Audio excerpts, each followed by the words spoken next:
Nchini Kenya, serikali yake iliwahi kukaribia kupinduliwa. Wakati huo, nchi ilikuwa chini ya utawala wa Rais Moi, ambaye aliingia madarakani baada ya kifo cha rais wa kwanza wa taifa hilo, Mzee Jomo Kenyatta. Moi alikuwa makamu wa rais, na Kenyatta alipofariki, Moi alichukua madaraka. Kinachofanya jaribio hili la kuipindua serikali ya Kenya kuwa la kipekee ni kwamba wanajeshi waliohusika walikuwa wa vyeo vya chini jeshini.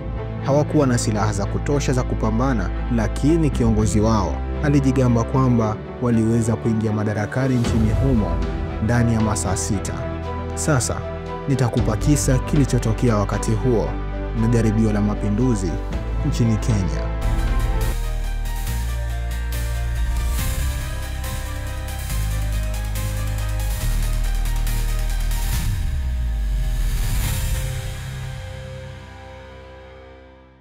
Ni mwaka 1982. Rais Moi alikuwa madarakani. Akiingia madarakani tarehe 22 Agosti mwaka 1978.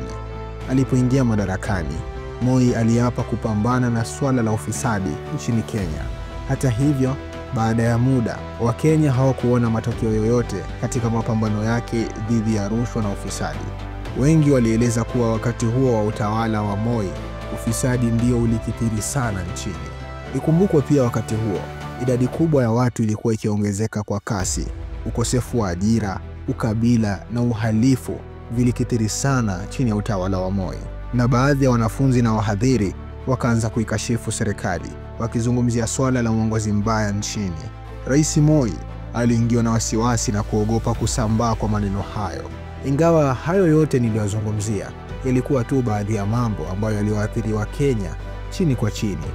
Ilipofika mwaka 1982, miezi miwili tu kabla ya mapinduzi ya kijeshi, utawala wa Rais Moi ulipitisha katika katiba kwamba nchi hiyo itaongozwa na chama kimoja tu, yani KANU.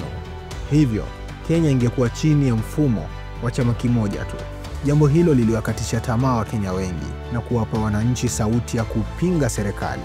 Sasa sauti hizo zilizidi kuongezeka huku zikimkosoa Rais Moi pamoja na serikali yake. Wakati huo wa propaganda na sera zinazomhusu Moi, Moi aliwakamata na kuwafunga jela watu mashuhuri, baadhi yao wakiwa wahadhiri wa chuo kikuu cha Nairobi, ambacho serikali ilikiona kama chanzo cha propaganda za upinzani na kashfa.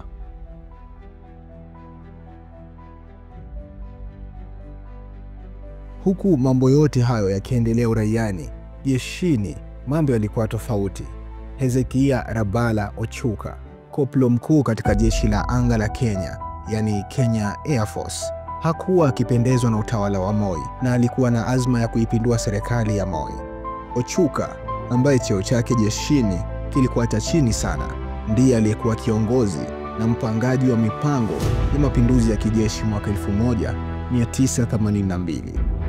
Inasemekana mwezi mmoja kabla ya jaribio la mapinduzi ya kijeshi, Hezekia Ochuka alifanya mkutano katika uwanja uliokuwa karibu na Umoja Estate. Wakati wa mkutano huo, Ochuka aliwaambia waliohudhuria kwamba mpango wao unaungwa mkono na Uganda, Tanzania pamoja na Sudan.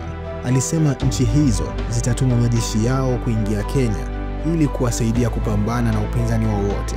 Pia aliwaambia wenzake kwamba Urusi inaunga mkono jambo lao na itatuma meli zake za kijeshi katika pwani ya Kenya ili kupambana na upinzani utakaotoka katika mataifa ya nje ambayo yapo pamoja na serikali ya Moi.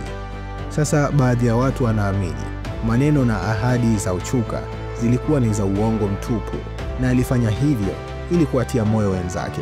Wengine wanaamini Ochuka alikuwa na ari ya kuwa rais siku moja na jaribio la kuipindua serikali lilikuwa ndio nafasi yake ya kipekee ya kuipindua serikali na kuwa rais. Ifahamike, mapinduzi haya yalihusisha wanajeshi wa jeshi la anga la Kenya na wengi wao walikuwa wanajeshi wa ngazi za chini. Labda unajiuliza, kwa nini jeshi la anga, yani Kenya Air Force, na si majeshi mengine? Nadharia moja inaeleza ya kwamba wanajeshi waliokuwa katika Kenya Air Force walikuwa wameelimika na wengi wao walikuwa wahitimu wa vyuo vikuu. Hivyo basi, kiwango cha juu cha elimu kiliwafanya wao kuona mambo tofauti.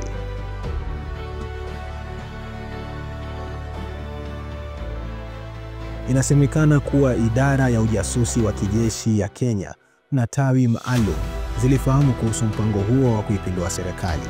Kiongozi wa tawi maalum, James Kanyoto, alijua kuhusu mpango wa Ochuka, lakini alishindwa kupata amri ya kuwatia mbaroni waasi hao mapema kabla ya mapinduzi kuanza.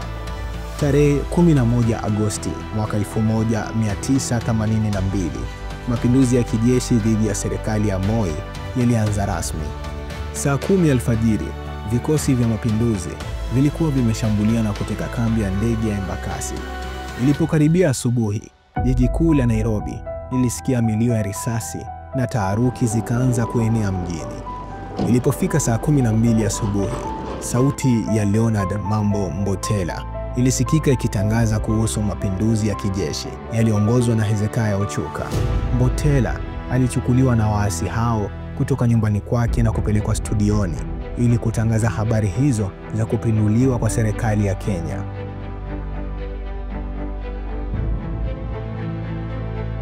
Mpaka sasa, waasi wameteka vituo vya redio. Wakati huo, walieleza redioni kuwa nia yao ni kuwaokoa Wakenya kutoka katika ukandamizaji na kuishutumu serikali kwa ufisadi, ukabila na uongozi wa kikatili. Koplo Mkuu Hezekiah Rabala Ochuka alisema kwamba mapinduzi hayo walioyaanzisha yalilenga kuleta usawa na haki na kuhakikisha jamii inaishi kwa usawa. Ifahamike, wakati wote huu viongozi wakuu jeshini hawakujihusisha wala kuunga mkono mapinduzi ya Ochuka. Waasi waliviteka vituo vya redio na kucheza muziki wa Bob Marley, mwanamuziki wa nyimbo za rege.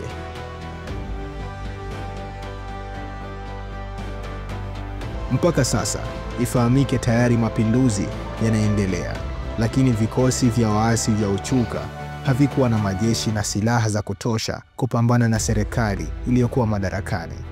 Vikosi ambavyo Ochuka aliviahidi kutoka Tanzania, Uganda na Sudan pamoja na Urusi havikufika wala havikuwepo. Vikosi vya Koplo Mkuu Hezekiah Ochuka vilikosa vitu muhimu sana ili kufanikisha azma yao. Wengi wanaeleza kwamba vikosi vya Ochuka viliweka matumaini kwamba Wakenya kwa ujumla watakaposikia sauti zao na kwamba tayari wameanzisha mapinduzi, basi watajitokeza kuunga mkono na kupigana dhidi ya serikali kutokana na utawala ambao machoni mwa wengi haukuwa wa haki na usawa.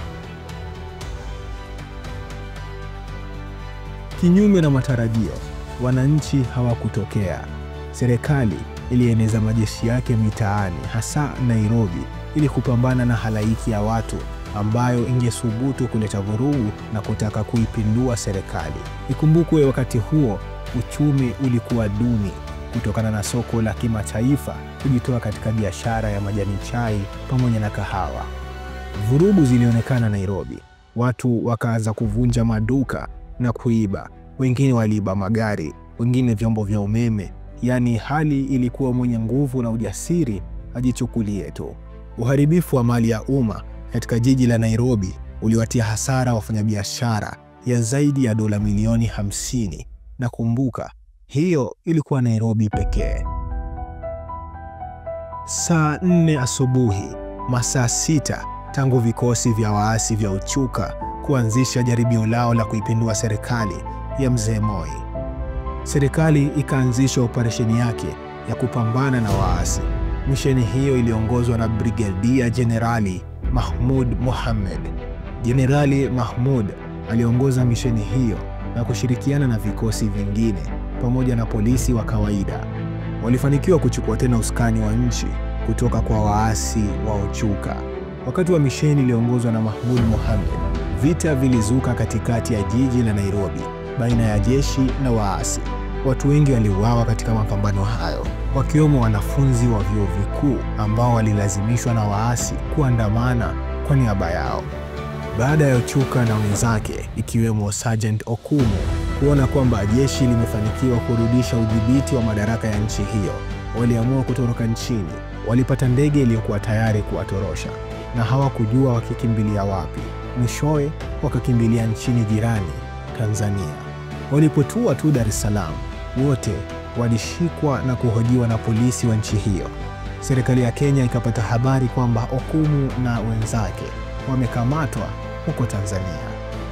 Masaa machache baada ya kufeli kwa mapinduzi ya kijeshi, Rais Moi alionekana katika vyombo vya habari. Alishukuru na kulipongeza jeshi kwa kazi yao walioifanya, uaminifu wao kwake na kwa serikali, pamoja na kuwashukuru Wakenya kwa ujumla. Baada ya muda, Ochuka na wenzake walirudishwa Kenya kujibu mashtaka ya uhaini. Wakati wa kesi hiyo, jina la Jaramogi Oginga Odinga lilitajwa mara nyingi. Jaramogi alishutumiwa kuwafadhili na kuunga mkono waasi hao katika jaribio la kuipindua serikali, na swala hilo lilimfanya Oginga kufungwa jela. Upande mwingine, mwanawe Jaramogi, Raila Odinga, pamoja na wahadhiri wengine walipelekwa kizuizini baada ya kushutumiwa na makosa ya uhaini. Baadaye, Raila na wenzake waliachiliwa huru baada ya kesi yao kutupiliwa mbali. Mwishowe, mahakama ilimkuta na hatia koplo mkuu katika jeshi la anga la Kenya, Hezekia Rabala Ochuka, na kumhukumu kifo yeye pamoja na wenzake. Wote walikutwa na hatma ya kunyongwa. Tarehe 9 Julai mwaka 1987, Ochuka na wenzake walinyongwa katika gereza la Kamiti. Watu 12 walinyongwa na watu zaidi ya 900 walifungwa gerezani baada ya jaribio la mapinduzi ya kijeshi kufeli. Sasa mpaka hapo, hilo ndilo jaribio la mapinduzi ya serikali nchini Kenya, na lilifanywa na mwanajeshi kutoka Kenya Air Force, mwanajeshi mwenye cheo cha chini kabisa jeshini. Kumbuka, hii ni Talk Chat, na usisahau kutufuatilia na kupata makala kama haya. Mimi ni Ibrahim Nyodia.